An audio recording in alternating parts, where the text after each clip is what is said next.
Hello everyone, welcome to study rumble. I am Tushar and इस video में हम बात करेंगे ₹1000 करोड़ नोटिस के बारे में जो कि बाबा रामदेव को सर्व किया गया है by Indian medical association Uttarakhand. सब कुछ जानेंगे इसके बारे में, भाई क्यों ये नोटिस दिया गया है, क्या ऐसा हो गया कि भाई इंडियन मेडिकल एसोसिएशन ने सर्व किया नोटिस बाबा रामदेव को। हर एक बात को हम प्रॉपर डिटेल में जानेंगे, हर एक चीज आपको क्रिस्टल क्लियर कर दूंगा इस वीडियो में, ठीक है। तो सबसे पहले जानते हैं न्यूज क्या है। सो देखिए, न्यूज यहाँ पे इस तरीके के आर्टिकल्स देखेंगे न्यूज़पेपर्स में। IMA Uttarakhand slabs ₹1000 crore defamation notice on Baba Ramdev over remarks on allopathy medicine. यानी हुआ क्या है कि ये जो बाबा रामदेव है उन्होंने कुछ ऐसी बातें बोली, कुछ ऐसे रिमार्क्स थे अबाउट दी एलोपैथी, जिससे इनकी जो इमेज है इसको फर्क पड़ा, इसको ठेस पहुंची है और इसी के लिए इन्होंने बाबा रामदेव के ऊपर 1000 करोड़ का एक नोटिस सर्व किया है, ठीक है। अभी अमाउंट 1000 करोड़ ही क्यों है इसके बारे में हम बात करेंगे अभी डिटेल में, ठीक है। चलिए अब देखते हैं हुआ क्या है, आगे चलते हैं फटाफट से। सो देखिए, न्यूज आपको चलेगी पता कि भाई आईएमए ने 1000 करोड़ का नोटिस दिया बाबा रामदेव को। क्यों दिया? क्योंकि इन्होंने डिसरिस्पेक्टफुल और डिस्पैरेजिंग रिमार्क्स दिए against allopathy and allopathic doctors, okay. So चलिए अब ये देखते हैं कि ये जो नोटिस है इसे तैयार किसने किया है, किसने इसको सर्व किया और किस ग्राउंड पे सर्व किया, ठीक है। सो देखिए, ये जो नोटिस है आपका आईएमए उत्तराखंड के जो सेक्रेटरी अजय खन्ना, इनके बिहाफ पे इनके लॉयर नीरज पांडे ने तैयार किया है और under section 499 of Indian penal code इसको तैयार किया है।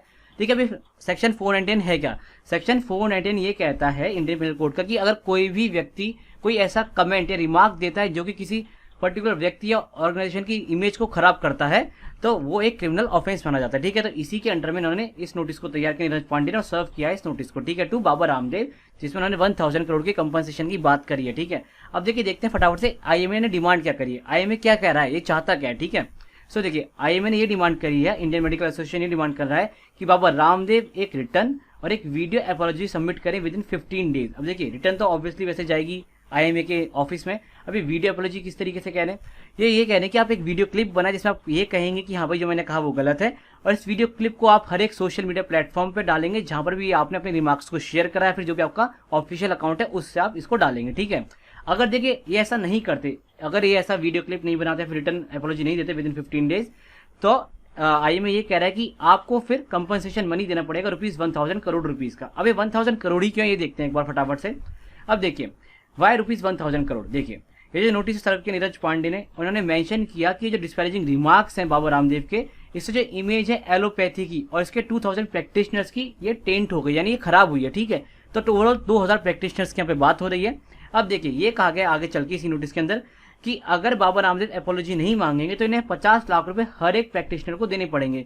अब देखिए, 50 लाख हर एक प्रैक्टिशनर को, 2000 प्रैक्टिशनर से, तो ओवरऑल मनी कितना हो गया आपका 1000 करोड़, ठीक है। तो यानी 1000 करोड़ इस तरीके से बना आपका, क्योंकि हर एक प्रैक्टिशनर को इन्हें 50 लाख रुपए कंपनसेशन मनी देना पड़ेगा अगर इस तरीके से अपॉलॉजी नहीं मांगेंगे, रिटर्न प्लस वीडियो वाली, ठीक है। अब देखिए एक और चीज देखिए, यहाँ पे एक और पेज है कोरोनिल का।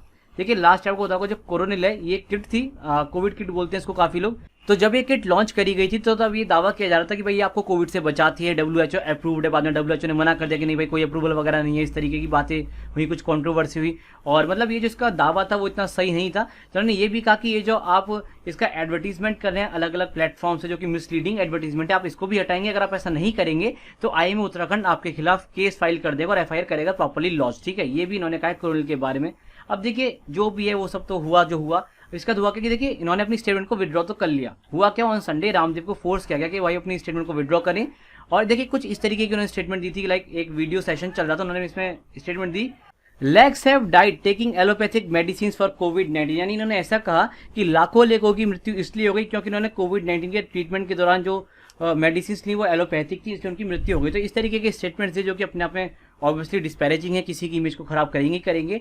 और देखिए, इन स्टेटमेंट्स के बाद तुरंत ही जो हमारे यूनियन हेल्थ मिनिस्टर है हर्षवर्धन, इन्होंने भी रामदेव को ये कहा कि वो अपनी स्टेटमेंट को वापस ले, ठीक है। यहाँ तक बात क्लियर होगी आपको, यहाँ तक समझ में आया क्या क्या हुआ है। अब इन्होंने अपनी स्टेटमेंट को तो वापस ले लिया, ऑब्वियसली लेना ही पड़ेगा भाई, जब हेल्थ मिनिस्टर कह रहे हैं तो ठीक है। तो उन्होंने अपनी स्टेटमेंट को वापस ले लिया और इसके बाद देखिए इन्होंने फिर ट्वीट करके भी बताया कि देखिए मुझे ये पत्र प्राप्त हुआ है आपका हेल्थ मिनिस्ट्री का, फिर उन्होंने इस तरीके से पत्र लिखा, पूरा लेटर लिखा मतलब हेल्थ मिनिस्ट्री को।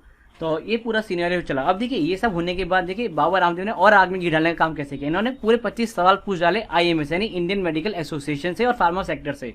अब इन्होंने सवाल में ये थोड़ा ना पूछ लिया कि भाई मैं किस तरीके का कमेंट करूंगा, इन्होंने सवाल में बेसिकली क्वेश्चन किया कॉम्पिटेंसी और एफिशिएंसी पे एलोपैथी और फार्मा सेक्टर की, यानी बेसिकली उनकी जो काबिलियत है उस पर प्रश्न उठाए, ठीक है। और कुछ इस तरीके से उन्होंने ट्वीट करते हुए 25 सवालों को ऑनलाइन ट्विटर पे, और यहाँ पे देखना यहाँ पे ऐसा ट्वीट में लिखा है, मैं इंडियन मेडिकल एसोसिएशन में फार्मा कंपनियों से विनम्रता के साथ सीधे 25 सवाल पूछता हूँ। तो इन्होंने इस तरीके से 25 सवाल पूछ लिए। अब देखिए, जैसे मैंने आपसे कहा कि भाई जो 25 सवाल है कहीं ना कहीं कॉम्पिटेंसी और जो एफिशिएंसी है हमारी फार्मा कंपनीज की और जो मेडिकल कंपनीज की जो काबिलियत उस पर क्वेश्चन उठाते हैं। तो कहीं ना कहीं अब देखिए डिफेम तो ये हो ही रहा है, डिफेमेशन तो हो ही रहा है। तो अब इसी को देखिए, मैं 25 साल तो आपके सामने नहीं दिखा रहा, बट कुछ क्वेश्चन आपके सामने दिखाता हूँ। इन्होंने क्या पूछा, इंग्लिश में ट्रांसलेशन है उनका, देखिए यहाँ पे इन्होंने ऐसे पूछा, does allopathy offer any permanent relief from hypertension, यानी बीपी की बीमारी जिसको बोलते हैं, and type 1 and type 2 diabetes, जो कि ऑब्वियसली अभी नहीं है। देन आगे इन्होंने पूछा, does pharma industry have permanent treatment of thyroid, arthritis, colitis and asthma, तो इन्होंने ये भी पूछ डाला। फिर आगे चल के ये पूछते हैं कि does pharma industry have a non surgical cure for heart blockage, जो आपके हार्ट में ब्लॉकेज आती है उसके लिए भाई क्या कोई नॉन सर्जिकल क्योर है। देन उन्होंने आगे भी पूछा भाई कि भाई क्या ट्रीटमेंट है कोलेस्ट्रॉल का एलोपैथी के पास। तो इस तरीके के उन्होंने सवाल पूछे, जो कि कहीं ना कहीं जो आपकी एलोपैथी की काबिलियत है उस पर सवाल उठाता है। फिर आगे चल के देखिए इन्होंने एक बहुत ही अजीब सी बात कही है, ये लिखा है इन्होंने, doctor should not fall ill if यहाँ पर ट्रॉपी लिखे एलोपैथी होगा, ठीक है, एलोपैथी है, if allopathy is all powerful, यानी अगर एलोपैथी इतनी सर्वगुण संपन्न है ही, जो कि इन्होंने लिखा था अपने क्वेश्चन में, तो फिर डॉक्टर्स को तो बीमारी नहीं पड़ना चाहिए भाई, क्योंकि वो तो एलोपैथी के डॉक्टर्स ने सब कुछ पता ही है, ठीक है। तो इन्होंने इस तरीके की फालतू की सी बात की, जो कि मुझे खुद समझने भाई क्यों लिखी इन्होंने ये बात, बिल्कुल बेकार की बात है। बट एनीवेज ये जो क्वेश्चन थे कहीं ना कहीं आप जानते डिफेम कर ही रहे हैं एलोपैथी को आपके, और जो प्रैक्टिशनर्स हैं एलोपैथी के, ठीक है। अब देखिए इसी में और आगे कौन डाल रहा है, ये डाल रहे हैं आचार्य बालकृष्ण। उन्होंने एक ट्वीट किया जिसमें इन्होंने कुछ इस तरीके का कहा कि जो आपके एलोपैथी के डॉक्टर्स हैं या फिर जो आपके प्रेसिडेंट हैं किसके, आईएमए के, इंडियन मेडिकल एसोसिएशन के, प्रोपोगेट करना चाहते हैं Christianity in hospitals and colleges, यानी कहीं ना कहीं इन्होंने ये कहा कि जो मतलब आईएमए के आपके जो प्रेसिडेंट हैं इनका प्रोपेगेंडा है क्रिश्चियनिटी फैलाने का, इस तरीके की इन्होंने बातें करी, जो कि बिल्कुल इलॉजिकल, यानी कि इस बेसिस पे बात कह रहे हैं, पता नहीं क्या बिल्कुल बुद्धि है ही नहीं, क्या बात है। तो एनीवेज ये सब था जो कि अभी तक हुआ है, और इसी के बेसिस पे जो आपकी आईएमए यानी इंडियन मेडिकल एसोसिएशन उत्तराखंड ने आपका 1000 करोड़ रुपीज का नोटिस दिया है बाबा रामदेव को। तो ये पूरा था इवेंट जो कि अब तक हुआ है। मैं उम्मीद कर रहा हूँ आपको हर एक चीज क्रिस्टल क्लियर हो गई होगी। और देखिए अगर आप इसी तरीके के और वीडियोस देखना चाहते हैं, और अगर आप चाहते हैं मैं और भी इस तरीके की वीडियोस बनाऊं, तो आप सब्सक्राइब करें इस चैनल को। अगर वीडियो अच्छा लगा तो इसको लाइक करें, शेयर करें। और अगर आप मेरे को और प्लेटफॉर्म से फॉलो करना चाहते हैं लाइक फेसबुक, इंस्टाग्राम, ट्विटर, तो by this name you can search it, आपको हमारी प्रोफाइल मिल जाएगी, ठीक है। चलिए bye bye, take and keep preparing for exam.